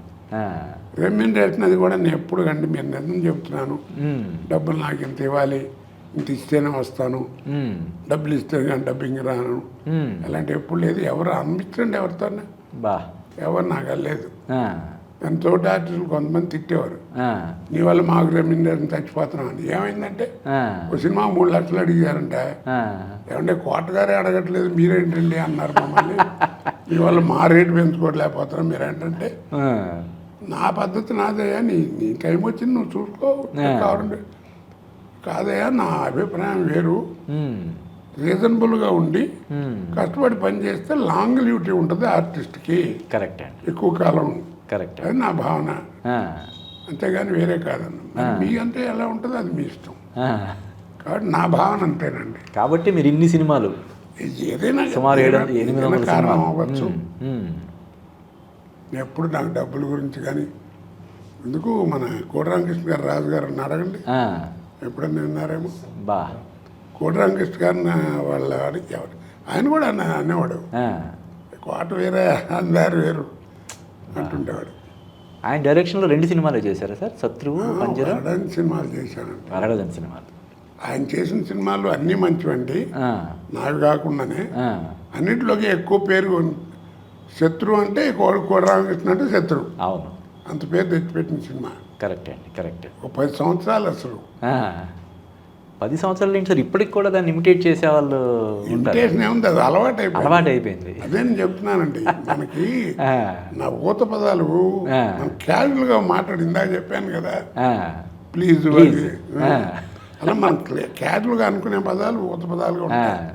థ్యాంక్స్ కానీ మీరు సినిమాలో వాడిన thanks. కోటరామకృష్ణ గారిది మొట్టమొదట ఆ. ఆ షాట్ ఇప్పటికీ జ్ఞాపకం ఉంది నాకు, ఆ. మర్చిపోలేను. ఆ, సలహా సంఘాల సభ్యులుగా పెట్టి మిమ్మల్ని పందెం గుడ్డులా పెంచు, మేకల్లో పెంచు, పోతుల్లా పెంచుతుంటే మీరు ఇచ్చే సలహా ఇదంటాయా, ఆ, ఈ సమస్యకి 2 నిమిషాల్లో మీరు సలహా చెప్పకపోయే అంటే మీ పేర్లు రాసి జేబులో పెట్టుకుని పైన కింద పడి దుక్కు చస్తా, తర్వాత మిమ్మల్ని జైల్లో పెడతారు. మీ తిండి తిప్పలు ఉంటే అగ్గి పెట్టలేదురా బాబు, అగ్గి పెట్టలేదురా బాబు. దానికి దీనికి సంబంధం ఉండదు. ఎన్నేళ్ల క్రితం సినిమా చాలా టిపికల్ మేనరిజం అది. ఇలాగే ఘర్షణ ఏంటది గణేష్ ఆనా పెళ్ళంట, అవునండి. అలాగే శత్రువు, ఆడవారి మాటలు కానీ ఆడవారి మాటలు అర్థాలు వేరు. అది ఎలా ఉంటుంది సార్? ఈవెన్ పూరి జగన్నాథ్ సినిమాల్లో ఇడియట్ కానీ బద్రీ సినిమాల్లో క్యారెక్టర్ అందరూ పెద్ద డైరెక్టర్లు ఇప్పుడు కోటరామకృష్ణ గారు లాగా పెద్దవాళ్ళందరూ చాలా మంచి మంచి వేషాలు ఇచ్చారండి. కాకపోతే ఈవి సత్యనారాయణ గారు మాత్రం నన్ను పిండేశాడు. నా దగ్గర ఇంక ఇది లేదు అనిపించాడు నాతో. బా ఇలాంటి వేషాలు ఇచ్చాడు. ముఖ్యంగా మీది బాబుమోహన్ కాంబినేషన్ అది ఈవి సత్యనారాయణ కాదండి, ఎక్కువ నా విషయం చెప్తున్నా. ఇప్పుడు ఈ సినిమాలు తీసుకోండి, ఎంత మంచి హలో బ్రదరు, అవును, తర్వాత ఇంట్లో వెళ్ళాలి, వంటింట్లో ప్రియురాలు. ప్రియురాలు, సాఫ్ట్ కేస్, ఫాదర్ క్యారెక్టర్. మరి ఫాదర్ క్యారెక్టర్ ఎలాంటి వేషాలు. అవును. అలాగే ఆమె అసలు సరే ఆ క్యారెక్టర్ చేసేటప్పుడు మీరు ఏమైనా హెజిటేట్ చేశారా? మరీ ఇంత ఇదిగా ఉంది. నాకు వేసి మొదలెట్టేంతవరకు తెలియదండి. ఏం చేయటం మొదలెట్టిన తర్వాత నేను చెప్పాక నాకు ఆ ఫీలింగ్లు ఉండవండి. ఐఎమ్ పెయిడ్ ఫర్ ఇట్, అంతే. వాడు చెప్పినట్టు చేసేయటం. ఓకే. ఏదైనా బాగుంటే రాత్రికి ఇంటి దగ్గరికి వెళ్ళిన తర్వాత కాసేపు ఆలోచించామండి, మంచిని చేశాను ఇవాళని కాస్త మాడితో చెప్పడం తృప్తి ఇవాళ అలా, అంతే తప్ప బయటపడటం. అంటే ఆ సినిమా రిలీజ్ అయిన తర్వాత ఒక 6 నెలల పాటు ఆడవాళ్ళు నా వంక చూసేవారు కదా, కనబడితే తలకాయ తిప్పుకునేవారు. అబ్బా, అవును, అంత ఇదిగా ఉంటుంది ఆ క్యారెక్టర్. కూరుడు వేస్తాం ఎదవా. అవును. మరి ఆ సుధగారు నా పక్కన చేసింది వైఫై గారు, మొన్న ఈ మధ్యన ఫోన్ చేసి, కోటగారు ఇప్పుడే వచ్చింది ఆమె సినిమా టీవీలో, ఎలాంటి నటులండి మీరు బాబోయ్, మీ పక్కన చేశాను, ఆ వేషం సత్యనారాయణ గారు ఇచ్చారు అని చెప్తున్నా. అంటే ఇందాక మనం అన్నట్టు మీరు ఒక క్యారెక్టర్ని కాదు, ఆమెలో ఒక క్యారెక్టర్ అయితే ఆడవారి మాటలకు అర్థాలు వేరులో ఒక సాఫ్ట్ క్యారెక్టర్, ఇంకో సినిమాలో విలన్ను, ఇంకో సినిమాలో కామెడీ విలన్ను, ఇంకో సినిమాలో సాఫ్ట్. అది నాకు గొప్పతనం కాదండి, భగవంతుడు రాసి పెట్టాడు, మనకు వచ్చినాయి, వచ్చిందని జాగ్రత్త చేసాం. అది చేయటం మన గొప్పతనం కాదు, మనకు తెలియకుండా మనలో ఉన్నటువంటి టాలెంట్ మనకు తెలీదు. ఎందుకంటే వేషం గురించి ముందు తెలిస్తే ప్రిపేర్ అయ్యి వెళ్ళాడు, వచ్చిందా చెప్పాను. ఎవరు ముందు చెప్పిన వాళ్ళు లేరు, మీరు ఎలా చేశానంటే అంతే, పైవాడిదయ్యా. సరే, ఈ మాతృభాష పట్ల మీకు ఉన్న మమకారం ఒక్కొక్కసారి మిమ్మల్ని ఇబ్బందుల్లో కూడా గురి ఉందండి. ఎవరన్నా కాస్త భాషను కొంచెం తక్కువగా మాట్లాడితే తప్పు రాసిన ఒకసారి ఆ పేర్లు ఎందుకులేండి, ఈ వాణిశ్రీ గారు ఆ రోజు పొరపాటు ఆయన పేరు చెప్పాను, ఆ డైలాగ్ రాశాడు రైటరు, ఇంత ఆస్తి ఏం చేసుకుంటారా, కట్టుకుపోతా పోయేటప్పుడు తీసుకుపోతా అని రాశాడు. రెండు ఒకటే కదండి, కట్టుకుపోతా అన్న పోయేటప్పుడు రెండు ఎందుకు ఒకటి చాలు కదా అన్న. రైటర్ అన్నాడు, డైరెక్టర్ అన్నాడు, డైలాగ్ అన్న తర్వాత ఒక ఫోర్స్ ఉండాలండి, డిక్షన్లో ఒక ఫోర్స్ ఉండాలి, దానికోసం రాశాడు. ఫోర్స్ కోసం అని బూతులు రాస్తావుట, ఏ మాటలు నువ్వు మాడుతున్నావు అని కొంచెం ఘర్షణ పడ్డా. ఆ రోజు కొంచెం షూటింగ్ కొంచెం క్లాస్ వచ్చింది, నేను దేని భాగాన్ని బయటకు వచ్చాను, అంత కోపం వచ్చింది నాకు. రెండింటి మీనింగ్ ఒకటే కదా, మనం అంటే తప్పు కదా, ఎంత తప్పు మాట్లాడితే తప్పు మనకి. మీరు చెప్పండి, కట్టుకుపోతామంటారా అన్ని చూపోతావంటే అది ఎందుకు ఈ ఆస్తి అంత ఏమైనా కట్టుకుపోతా అయిపోయింది, లేదంటే ఎందుకు ఇంత ఆస్తి అంత ఎడ తీసుకుపోతావా, అది ఏదో ఒక మాట అలాగే చెప్తాను, అలాంటివి వస్తాయి. నా దృష్టిలో మాతృభాష అంటే బిడ్డ ఎదుగుదలకి మాతృస్థన్యం ఎంత గొప్ప విషయం అవసరమో, బిడ్డ మానసిక ప్రవృత్తికి, బిడ్డ ఎదుగుదలకి వికాసానికి మాతృస్థన్యం ఎంత అవసరమో, బిడ్డ మానసిక వికాసానికి మాతృభాష అంత విషయం అవసరం. దాని పేరే మాతృత్వం అన్న, మాతృభాష అన్నారు, తల్లితో సమానం. నా ప్రకారం తల్లి అంటే ఏదో లైఫ్ రిస్క్ తీసుకుని కన్నది అని అంటాను నేను, అది సైంటిఫిక్ ఎఫెక్ట్ అండి. దానికి మనం అనేది ఉంది. ఇప్పుడు పశువులు గంటలా, ఇప్పుడు మా ఆడవాళ్ళలో కూడా ఏదో 1000-1100 అంటే ఎవరికో ఒంట్లో బాగుండగా ఒకటి ఫెయిల్ అయింది అనుకుంటా అని చెప్పి, అది కాదు. నా ప్రకారం ఏంటంటే తండ్రి అనేవాడు జ్ఞానం కాసేపు చెప్పేసి వెళ్ళిపోతాడు. నేను అది కూడా ఎప్పుడు ఈ జ్ఞానం వచ్చిన తర్వాత, తల్లి అలా కాదు, ఆల్ ఇంగ్స్ నేర్పుతుంది, INGs, talking, walking, sitting, drinking, dancing, everything, learning, all ings INGs. Correct అండి. ఇప్పుడు ఆవి ఉందనుకోండి, ఏం చేస్తే పుట్టంగానే 5 నిమిషాలు నాకే వదిలేస్తుంది, తర్వాత అది ఆడుకుంటూ ఉండదు, చేసి ఆకలిస్తూ వచ్చి కాసేపు పాలు పుడిచి వెళ్ళిపోద్ది. తెల్లట కాదే మనకి. కరెక్ట్ అండి. అన్నీ నేర్పింది ఆవిడే, అసలు అవునండి, మనిషిని చేసింది ఆవిడ. నేను అందుకు గౌరవిస్తాను. నేను జన్మనిట్టం అనేది సైంటిఫిక్ ఎఫెక్ట్ నా ప్రకారం, అది మాతృత్వం, సాకడం అనేది. అసలు తల్లి అంటే అదండి. కరెక్ట్. ఇప్పుడు ఇన్నేళ్ళు వచ్చినాడు చదువుకున్నాడు అని చదువుకోపోయినైనా ఆ, దెబ్బతలిందనుక వాళ్ళ వెళ్తుండే ఎదురు అమ్మా అన్నాం. అంతే. అది అవును. నీ కాన్షియస్ కాకపోయినా వచ్చేటువంటి గొప్ప పదం. పదం అంతే అండి, మన బాధలో ఉన్నప్పుడు వచ్చేది. ఆ పవిత్రత అంత గొప్పది ఆ పదం. అవును. దాన్ని ఇప్పుడు మన కర్మ ఏమిటంటే ఆ, ఆ మాతృత్వంతో పోల్చినటువంటి భాషే ఆ, ఆ మాతృస్థానం దగ్గర దెబ్బతింటుంది. ఇది కోపంగా చెప్పడం కాదు. కరెక్ట్ అండి, కరెక్టే, 100% కరెక్ట్ అండి.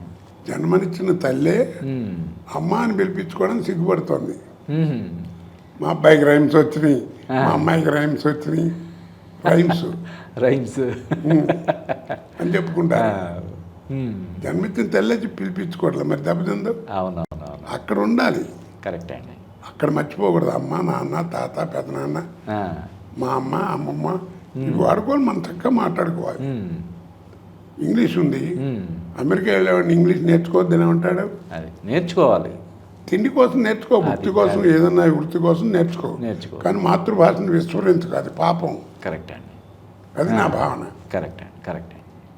అది నా అంతే తప్ప ఏదో ఇంటర్వ్యూలో చాలామంది అడుగుతుంటారు, మీరు పరభాష నటులు అంటే మీకు కోపం ఉంటుంది కదా అని. తప్పయ్యి అది. నేను నటుల్ని ఎప్పుడు విస్మరించను. ఆ, పరభాష నటులు నీకు దమ్ముంటే మన నజీరుద్దీన్ షాన్ బెటరా, ఆ, అమితాబ్ బచ్చన్ బెటరా, అమరేష్ పురిని బెటరా, ఓకే. ఆ, మన మలయాళం ఆయన పేరేంటి మా మోహన్ లాల్, మొన్న మన మమ్ముట్టి. సినిమాలో కూడా చేశారు. ఆ, అలాంటి వాళ్ళని బెటరా. ఆ, వాళ్ళు జాతీయ స్థాయిలో ఉత్తమ నటులు, అవును. అంటే గుర్తింపబడినట్లు. అవును, వాళ్ళ పక్కన నౌకర వేషం ఏమన్నా వేస్తా. ఓకే. అందుకని దిక్మాలలో ఏమన్నా పడితే అని పట్టుకొచ్చి ఆ, పేరు చెప్తున్నాను ఏమనుకోవద్దు. ముఖేష్ రోషి ఆ, ఏమిటి చెప్పండి, 6 అడుగుల పైన ఉంటాడు. ఆ, అడిగి వెళ్ళినవరే అంటే మన బన్నీ ఆ, ఇట్లా చూస్తాడు, పై వాడి నుంచి ఇట్లా చూస్తాడు. ఆ, పైగా వీడు వాడిని అవుతాను దాన్ని అనుకోండి ఎక్కడో పడి ఓ ఫ్యాక్టరీ కొట్ట మీద పడి ఫ్యాక్టరీ అంతా పేలిపోయి అడుగుపిస్తాడు. ప్రజలు నమ్ముతున్నారు, ఆ, అలా సాగుతుంది. ఆ, అలా కాదు, ఆ మాతృత్వంలో చాలా గొప్పతనం ఉంది. కరెక్ట్ అండి. సార్, మీరు జీవితంలో మీరు పాటించిన సిద్ధాంతం ఏంటి, జీవన సిద్ధాంతం అని? ఏముందండి సిద్ధాంతం? మ్మ్. నువ్వు దేనికోసం అయితే బతకాలని డబ్బులు తీసుకున్నా దాన్ని పర్ఫెక్ట్గా చేసి పెట్టు. అది నీ వృత్తిగా భావించు, మ్మ్. అది నీ భోజనంగా భావించు, పని చేయి వెళ్ళిపో. మ్మ్. రెండో వాటిలో ఇంటర్ఫీర్ అవ్వకు. మ్మ్. నిన్ను హాని కలిగించేంత వరకు ఏ విషయంలోనూ నువ్వు ఇంటర్వ్యూ చేయొద్దు. ఓకే. అందుకే రోజు దండం పెట్టుకుంటాను, కోట శ్రీనివాసరావు అంటే మంచి మనిషి, మనసున్న మనిషి మ్మ్. అని పేరు తెచ్చుకోవాలని. మ్మ్. దాని ఎక్స్టెన్స్ నేను కోరుకుంటాను తెలుసా అండి. మ్మ్. పేరు రావడానికి, వచ్చిన పేరు నిలబెట్టుకోవడానికి. బా. భగవంతుడా మ్మ్. నాకు సద్వాకు సత్ప్రవర్తన ప్రసాదించు అని. బా. అది లేకపోతే ఇంకెందుకు ఇవి? అవునండి, అవును.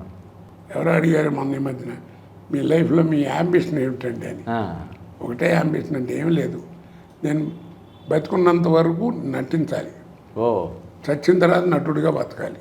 బా. ఆ, అది చచ్చేదాకా నటించాలి, మ్మ్. చచ్చిన తర్వాత నటుడిగా బతకాలి. అది జీవితం అంటే. ఆ. ఎలా బతికావని కాదు, చచ్చినప్పుడు ఎలా ఉన్నావో, ఏ పరిస్థితి. నటుడిగా మీ పేరు చిరస్థాయిగా నిలిచిపోద్ది, అందులో అసలు డౌటే లేదు. ఆల్రెడీ ఇప్పుడు మీరు చేసిన పాత్రలే మిమ్మల్ని. ఏదైనా కానీ భగవంతుడు అదో ప్రాప్తం, ఆ, అది ఊరికే ఇవ్వలేదు, ఊరికే రాదు. మ్మ్. అంటే ఇన్ని సినిమాలు చేసాము, ఇంత అలసిపోయాం, విశ్రాంతి తీసుకోవాలని అనిపించదా సార్ మీకు? ఏమండి, ఎవరికైనా మ్మ్. ఎవడి పిచ్చాడు కాను కదా. ఆ, అంతే.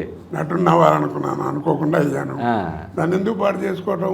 ఆ పని ఉన్నంత వరకు నా మర్చిపోవడం ఏదాన్ని. ఆ, 2 నెలలకి 3 నెలలకి ఒక్కప్పుడు చూసేవాడిని పిల్లల్ని. ఆ, బెంగళూరులో డ్రెస్సులు బాగుంటాయంటే కొనుక్కెళ్ళేవాడిని. నేను తీసుకెళ్ళేప్పుడు అడిగి కొలతలు మారిపోతుండే. ఆడపిల్లలు కదా, ఎదుగుతూ ఉండేవారు. ఆ, ఈ డ్రెస్ వేస్ట్ అయ్యేది. 600-500 అంత బిజీగా ఉంటారు. వేస్ట్ అయ్యేవి. నా జీవితంలో పోగొట్టుకుని ఉండండి వాల్యుబుల్. అది నమ్మరు, ఎవరని చెప్పినా ఇంటి వాళ్ళు కూడా నమ్మరు. ఒకటి ఫస్ట్ పోగొట్టుకుంది అందరూ అనుభవించే family relation, family life, relation, సంసారిక సుఖం కానీ, పిల్లలతో సుఖపడటం కానీ. వాళ్ళు అసలు ఏం చదువుతున్నారు, ఎలా చదువుతున్నారు, ఏం చేస్తున్నారు, నాకేం తెలియదు. బా. అప్పట్లో కమ్యూనికేషన్ లేదు. లేవు, ఇప్పుడులాగా సెల్ ఫోన్ లేవు కదా. కరెక్ట్. ఇప్పుడు ఏమిటి జీవితం, ఏ ఇంటికి వెళ్ళినా ఎట్లా ఉంటుంది. అవును. సెల్ ఫోన్ నీడు డాక్టర్ దగ్గరికి వెళ్ళి మా అబ్బాయికి మెడ నొప్పి అంటున్నాడండి, నడు నొప్పి అంటున్నారండి అంటాడు. అలా చూస్తుంటాడు. ఎవరన్నా పలకరించాడనుకోండి గబాన్ పలకడు, 2 నిమిషాలు 3 తర్వాత వాడికి వినపడి పలుకుతాడు, మాట చెప్పడు. పిలిచాను ఇలా చూసి ఇక రాను ఎలా అవుతుంది, ఎలా ఉంటుంది, వాడి చివరిని ఏమన్నాం అనుకోండి సైకిల్ ద్వారా సంసారం తప్ప అన్ని మిషన్ మీదే అట్లా వస్తుందండి. వస్తే అవును అవును. మీ మాస్టర్ నా మాస్టర్ ఎవరు చెప్పినా అందుకే అంటానండి. ఇప్పుడు యువత పాడవుతుంది 2 విషయాలండి. ఊరికే సింపుల్ పాయింట్స్. మీ మాస్టర్ చెప్పినా నా మాస్టర్ చెప్పినా ఎడం పక్కన నడవమని చెప్పాడు. అవును. ఇంక్లూడింగ్ పోలీసు వాడు కూడా ఇప్పటిదాకా కీప్ లెఫ్ట్ అనే అసలు కుడి పక్క గురించి కుడి అనే మాట వాళ్ళ నోటి మాట రాదా. అవును. ఎందుకని ఆ ఎడం పక్క నడిస్తే నన్ను అడగలిస్తే అలవాటు చేసుకుంటే కుడి పక్క నడిస్తే ఏం తప్పో నీకే తెలుస్తుంది. కరెక్ట్ అండి. కాబట్టి ఇప్పుడు చేసే పరిస్థితి ఎలా వచ్చింది, ఈ సాధన చేయడు ఎడం పక్క నడవాలని. సాక్షాత్ కమిషనర్ ఆఫ్ పోలీసు వచ్చి సెంట్రల్ నుంచి అందరూ ఎడం పక్క నడవండి అన్నారు అనుకోండి, అది చెప్పే మాట అందరూ చెప్తారనుకోండి, అది నిజమే అనుకోండి, అసలు కుడి పక్క నడిస్తే ఏమవుతుంది గురుగారు అంటాడు. ఈ సాధన చేయడు, వాదన చేస్తాడు. కాబట్టి ఇప్పుడు పిల్లల్లో ఏమైంది, యువతలో సాధన తక్కువ వాదన ఎక్కువ. తర్వాత విజ్ఞానం పెరగాలి మనిషికి. మనకి విజ్ఞానం పెరగాలి. సెల్ ఫోన్లు వస్తున్నాయి అన్నీ వస్తున్నాయి, విజ్ఞానం పెరగాలి. కానీ ఇప్పుడు మనలో ఏమవుతుంది, ఎంత విజ్ఞానం పెరుగుతుందో అంత జ్ఞానం పోతుంది. కరెక్ట్ అండి. జ్ఞానం పోతుంది. అవసరాలు మనిషి చేయాల్సిన పనులు ఇవన్నీ పోయినాయి. వేసుకోవాల్సిన డ్రెస్సులు వేసుకోవట్లేదు. ఏమిటో మోకాల దగ్గర దింపుకుని ఇక్కడ దింపుకుని నిక్కర్లు, ఆడవాళ్ళు ఏమిటో ఇక్కడ జాకెట్లు ఇక్కడ చించే డిజైను, వెనకాల నుంచి ముళ్ళు వేసుకోవడం, వేసుకుంటే మగవాళ్ళందరూ చూస్తున్నారు గొడవ చేయడం, చూడటం కోసం కదా వేసుకునేది. ఎవడు వేసుకోమన్నా నిన్ను. ఇవన్నీ ఏంటంటే మన వృత్తికి మన మన మన పద్ధతికి విరుద్ధం. అవునండి అవునండి. జ్ఞానం పెరుగుతుంది, విజ్ఞానం పోతుంది. సాధన తక్కువ వాదన ఎక్కువ, ఈ రెండే చేయలేదు. 3 ఏమిటంటే పెద్దవాళ్ళేమో వాళ్ళు చేయాల్సిన పని వాళ్ళు చేయట్లే, చిన్నవాళ్ళేమో మనకు చెప్పేవాళ్ళు లేదని వీళ్ళు ఇష్టం. పెద్దవాళ్ళేమో మనం చెప్తే ఏంటారంటారా, వాళ్ళు మన మాట వినేట్లేరని వదిలేస్తున్నారు. తప్పంట నేను. అది వాళ్ళు విన్నా వినకపోయినా పెద్దవాళ్ళు చేయాల్సిన పని పెద్ద చేయాలి. కరెక్ట్. ఆడపిల్ల ఉద్యోగం చేస్తుందండి, ఆమె ఉద్యోగ ధర్మే. వాళ్ళు వచ్చి కార్లు దింపుతారు చేస్తారు, ఆ బజార్లో ఎక్కడో ఇంటి దగ్గరగా అమ్మాయి నడిచి వస్తుంది, అది మామూలు, అది రొటీన్, ఏం కాదు. కానీ తండ్రిగానో లేకపోతే ఎవరో బాబాయ్ గానో ఎవరో ఒకరు పెద్దవాడు మనం ఉంటాం ఇంట్లో, అరే 8:30 అయింది ఆడపిల్ల రాలేదురా ఇంకా అని చెప్పి బయట నుంచో అది అమ్మాయి వస్తుంది, అమ్మా కొంచెం ఆలస్యమైనట్టుంది అంటాం మనం అలవాటు ప్రకారం. ఏంటన్నా ఊరికే పిచ్చేవాళ్ళు ఏమన్నా చంటి పిల్ల ఎవడన్నా ఎత్తిపోతాడా, ఆడే కాళ్ళు దింపుతున్నాడు కదా, ఏంటి పిచ్చి నాకు నుంచోటం ఏంటి, చూసేవాళ్ళు ఏమనుకుంటారు అని విసుకుని వెళ్ళిపోద్ది. మనం బాధపడకూడదు. అంటే యాటిట్యూడ్ అలా ఉంది ఇప్పుడు. బాధపడకూడదు పెద్దవాళ్ళు. మళ్ళీ మర్నాడు నుంచోవాలి. 2వ రోజు వచ్చింది చూసింది, ఉంచున్నావా అనుకుంటున్నా, డోస్ తగ్గింది. 3వ రోజు వస్తుంది చూసి అనుకుంటే వెళ్ళిపోద్ది. 4వ రోజు దానికి బయటలో 8,000 ఎలాగపోతే మన తొందరగా పోకపోతే ముసలాడు బయట ఉంచుంటాడు అనిపిస్తుంది. చాలా బాగుందండి అది. కాబట్టి వీడు చేయాల్సిన పని వీడు చేయాలి. ఆటోమేటిక్ తను ఆ సంస్కరణ అనేది ఆటోమేటిక్ జరిగిపోతుంది. వస్తే అదృష్టం పోతే పోతుంది, మనం ఏం చేయలేం కదా. వచ్చేస్తుంది మీరు అన్నట్టు 4వ రోజు 5వ రోజు 6వ రోజు కల్లా సెట్ అయిపోతుంది నెమ్మదిగా. అనుమానం వాళ్ళకు కూడా వస్తుంది అది. కాబట్టి పెద్దవాళ్ళు చేయాల్సిన పని పెద్దవాళ్ళు చేయాలి. చెప్పినా వినడం లేదు అనే దీంతో రాకూడదు. అది వినరాని సంగతి అందరికీ అనుకుంటున్నారు, వినట్లేదని తెలుసు, నీకు తెలుసు, కానీ నా పని నేను చేయాలి. నీ ధర్మం నువ్వు పాటించాలి. వాళ్ళు వింటే వింటారు, లేకపోతే లేదు. మనం చెప్పట్లేదు వింటారా అని మనకి చెప్పేవాళ్ళు లేడని వాళ్ళు. మోపిల్లలు చూడండి, అది లేక సాయంకాలం తిండి పోయి పట్టుకుని మోటార్ సైకిల్ ఎక్కి ఒత్తున వేసుకుని నెక్లెస్ రోడ్ చుట్టూ తిరుగుతుంటాడు. మన రక్షణ కోసం పెట్టిన పోలీసు వాళ్ళు ఇది వదిలేసి దాని చుట్టూ తిరుగుతుంటారు, అక్కడ ఏమన్నా గొడవలు జరుగుతాయేమో. అలా తయారైంది. కరెక్ట్ అండి, కరెక్ట్. మీరు చెప్పింది చాలా వ్యాలిడ్ పాయింట్ అండి. పిల్లలు చెప్పినా వినిపించుకోరని చెప్పి పెద్దవాళ్ళు చెప్పకుండా ఉండడం అనేది చాలా ప్రమాదకరమైనటువంటి విషయం. అలాగే మన ఇదివరకు సొంత శతకం, దాశరథి శతకం ఇవన్నీ ఉండేవి. అవును. వేమన శతకం. అవును. అవి శతకాలు అంటారు, శతకంగా నీతి శతకాలు అంటారు. నీతి శతకాలు, జీవిత సత్యాలు. ఒక్కొక్క పద్యంలో ఒక సోషల్ అవేర్నెస్ ఉందండి. అవును. మనిషి ఎలా ఉండాలో చిన్న చిన్న పదాలు, చిన్న మాటల్లో. అక్కరకు రాని చుట్టము, మొక్కిన వరమీని వేల్పు, మోహరమున తానెక్కిన పారని గుర్రము, గ్రక్కుని విడి వంగవాలి గదరా సుమతి. అక్కరకు రాని చుట్టం. అవును. నీకు ఉపకారం చేయడు, ఏం చేయడు, ఇంకా వాడు చుట్టం అనుకోవడం ఎందుకు? వాడిని వదిలేసి ఇంకొని పట్టుకో చుట్టగా, ఇంకో చుట్టాన్ని. అవును. అలాగే అక్కరకు రాని చోటు మొక్కిన వరమీని వేల్పు. దేవుణ్ణి కొలిస్తే నీ అవి ఇవ్వట్లేదు. దేవుడు లేడనకు, ఇంకో దేవుడిని ప్రార్థించు.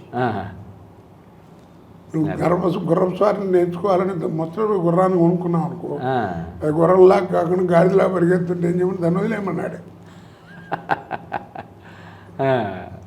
మొక్కిన వరమీని వేల్పు, మోహరమున తానెక్కిన పారని గుర్రము, గ్రక్కును విడివంగవలే కదరా సుమతి. ఎంత రెవల్యూషనరీ. చిన్న చిన్న పదాలండి, చిన్న మాటలు మనం అర్థం చేసుకుంటే అలాగే ఉన్నాయి. అవును. సెలవండి. Thank you sir. Thank you so much అండి. Thank you so much.